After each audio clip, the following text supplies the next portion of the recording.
Welcome back to my channel, Ramir Boulder. Ito po ang update. Davao na naman ang unang-unang nakaka-score ng bagong tulay bago matapos ang taon. Ito po ang update.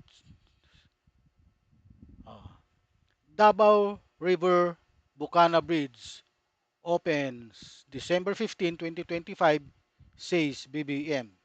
Ah, A new bridge is set to ease travel zone in Davao City as the government pushes major road works forward.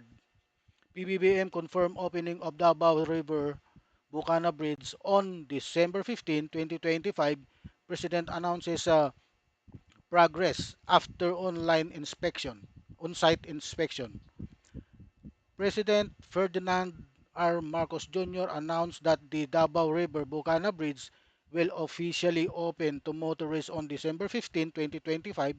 The statement came after the conducted site inspection on Thursday, December 4.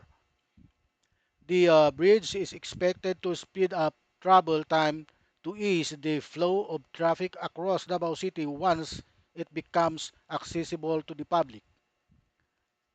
As part of the larger Davao City Coastal Bypass Road project, the entire bypass road is targeted for completion in December 2027. Ito na po. BBM confirmed opening of Davao River Bucana Bridge on December 15, 2025. President announces progress after on-site inspection. Ayan po. Ano?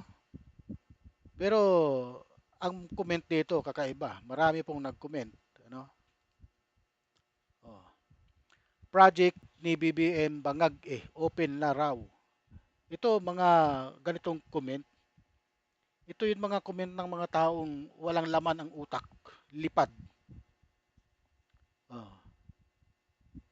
Ito rin, dotae, walang ganyan. Kailangan pa bang ganyan yung mga comment nyo? Napaka,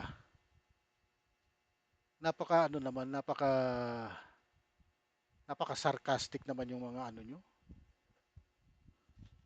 Most relevant is selected to some comment may have been filtered out. Ayan, kasi mga comment dito wala sa ayos kaya tuloy hindi na binuksan yung comment section. Ano? Well, habang iba nagpaplano pa kami dito sa Davao bukas na sa December 15. Ano sabi nila? Ang Davao River, Bucana Bridge. Galing naman talaga. Ang galing talaga ng taga Davao. Ha? Oh, wala na. Ay, ano na talaga? Oh, ano pa magagawa nyo diyan? Di ba? Buti nga binuksan. Kahit na inaayawan nyo, yan si PBBM kayong mga taga Davao. Kasi mostly mga tao dyan sa Davao is maka Duterte. Kahit anong gawin ng mga Duterte sa inyo, okay lang sa inyo yon. Wala na tayong magagawa ron. Ganyan talaga kayo. Alangan naman baguhin pa natin ang mga utak nyo kung ang utak nyo nakatuon lang sa mga Duterte. Wala na tayong magagawa ron. Kayo na ang makakapagbabago sa inyong pag-iisip, mismo lang kayo.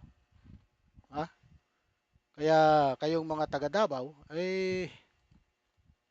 pag-igihin nyo. Pag-igihin nyo ang mga pagboto nyo sa susunod. Iboto nyo muli ang mga taga Duterte. Pati mayor, vice mayor, councilor, ha? Lahat pati sa opisina ng City Hall ng Davao.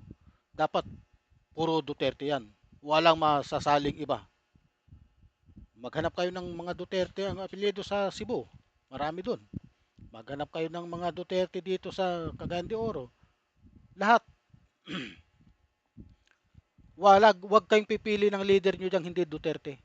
Hanggang sa dulo ng walang hanggan. Sila ang may karapatang mamuno at wala nang iba. Walang ibang taong pwedeng mamuno diyan sa Davao kundi mga Duterte. Ha? Duterte, Duterte, Duterte. Ano? Kasi magagaling sila. Magagaling sila sa lahat ng bagay. Ha? Oh, kayo, mga taga Davao kayo, huwag niyong kalilimutan 'yan, ha.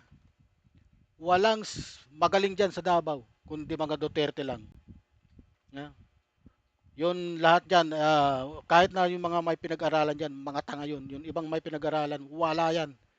Puro mga ano 'yan, hindi papasa sa kapag ihambing mo sa mga Duterte. Kasi tanging Duterte lang ang may kakayanan manungkulan diyan sa Davao. Kasi sila lang yung may pinag-aralan diyan. The rest, mayroon ngang pinag-aralan yung iba pero hindi nila kayang mamuno. Ganun talaga 'yun. Wala na tayong magagawa diyan. O, okay mga taga Davao.